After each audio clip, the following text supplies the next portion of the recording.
YouTube and Auburn fan base? Again, it's Kennard. Vernon Stewart here for the podcast, talking Auburn football. Go ahead and subscribe to Vernon Speaks Sports Auburn. And on the plains of Auburn, the battle cry is War Eagle.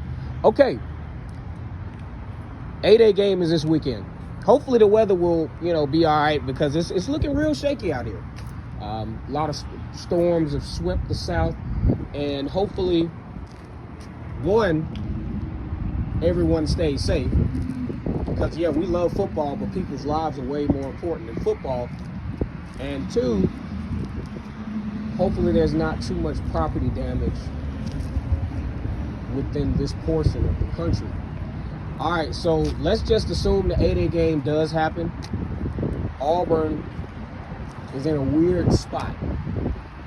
And especially when we talk about the E word, we talk about expectation. That's a dangerous word within the Auburn fan base.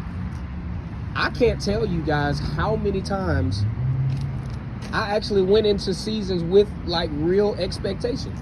Now, the one that I did have the expectation and just got the expectation crushed was back in 2003.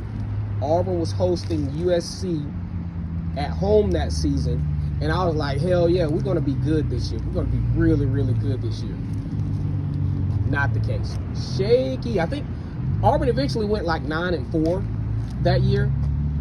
Finished in the Music City Bowl, but definitely did not even come close to what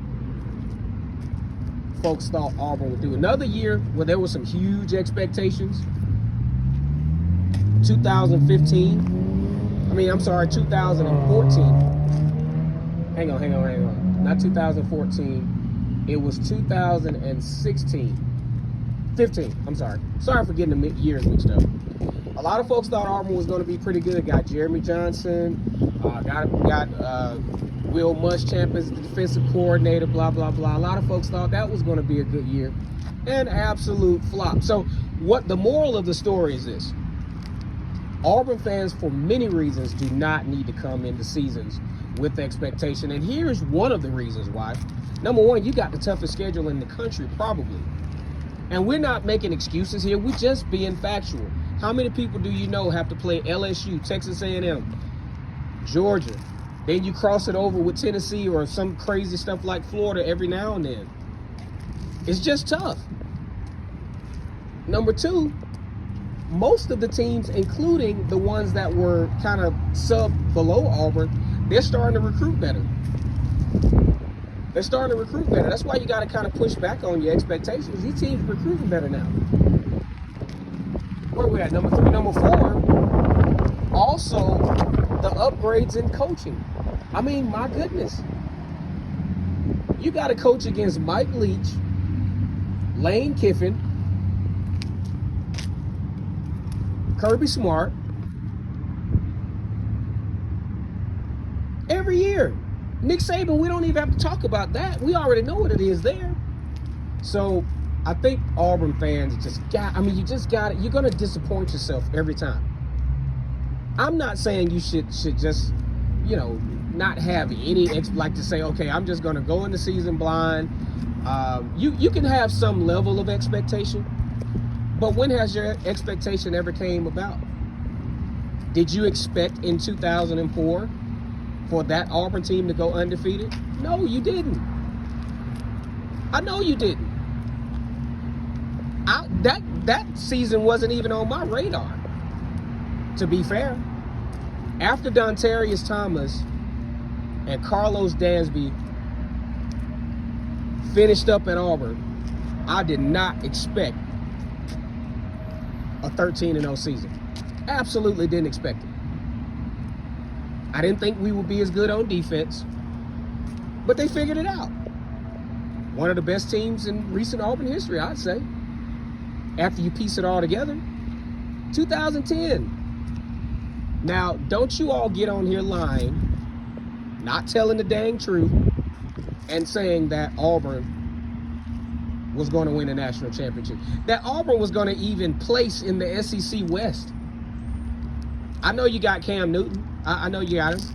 But following up from a 7-6 season the year prior, 7-5 or 8-5 or whatever it was, barely beating Northwestern. No one saw that coming. No one saw probably, arguably,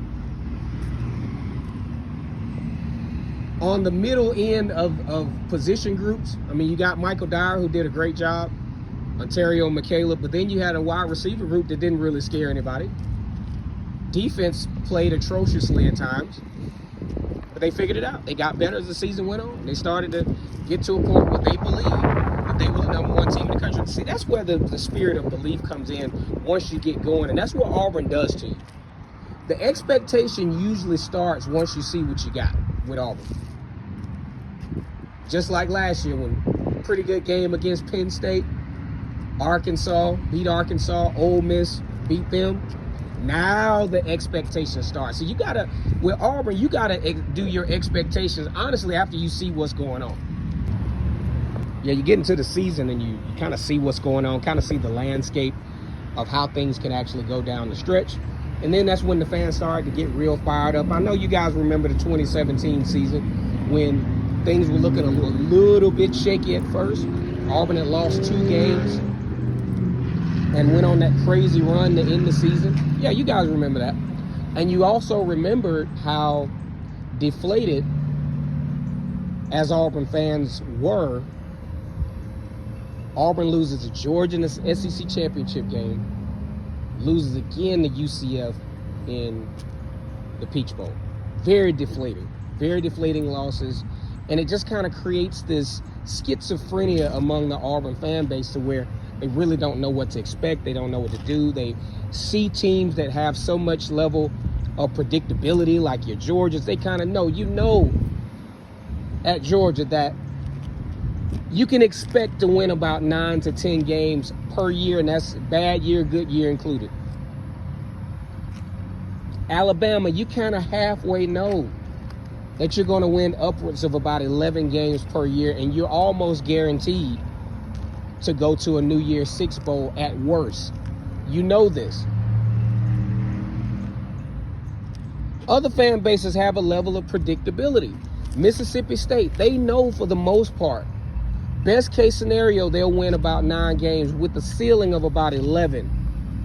And they're, and they stick around that 7-5, 8-4 kind of range to meet that level of predictability. Ole Miss kind of sort of knows that they're going to have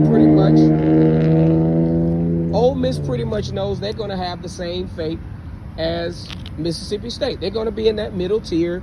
They'll go to the, the Music City Bowl, something along those lines. And hey, it is what it is.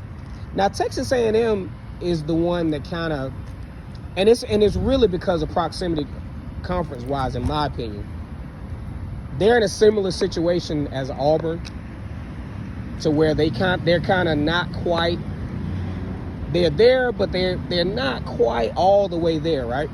Now, the only difference is Texas A&M is doing an amazing job of recruiting, but the only catch is they're still going 8-5. Why is that? It's a tough conference. You're still not at that elite point mentality-wise to where, see, people don't get, you can recruit well, and you still have that Texas A&M mentality. I know that sounds crazy to say, but Texas A&M, there's an attitude that comes with elitism. And Texas A&M just doesn't have it yet. Not sure if they will. So, as we talk about this whole expectation thing, you can do whatever you want. Auburn fans, I swear, I love you. You do whatever you want, War Eagle, right? One way to enjoy Auburn football more and appreciate what's really happening is to scale back putting so much emphasis on your expectations. I'm not saying it'll be ridiculous for me to say, hey, you have a team, don't have expectations, and you'll be happy, right? That's ridiculous to say. What I am saying is channel your expectations. Be realistic about the expectations. Take a real close look at recruiting classes. Don't just look at the recruiting ranking. Look at the quality of the recruiting. Okay, you didn't get a 5-star this year, right? For example, we're not going to go do the whole recruiting class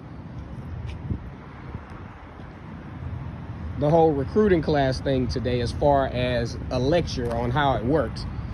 But just to give you an example, let's just say you got a high-end guy, but then you have a punter that could bring the value of the class down and make it look a little bit worse than it appears, because you can't find everything in the tangible numbers. You have to look for the numbers within the numbers. The majority of the players that are going to have impact, the real impact on the game, you want them to be 90% or better. I mean, you just do. You might want them to you might find a diamond in the rough around 87, but pretty much after 87 it gets a little sketchy, at least in present times. But either way, going back to the expectations, scale them back. You know, understand that your recruiting classes have been statistically good, but as far as what you've needed to gain, haven't been really that good. Also understanding the depth of the schedule, that there are not a lot of wins. There are not a lot of wins to go around. Not a lot of victories to go around.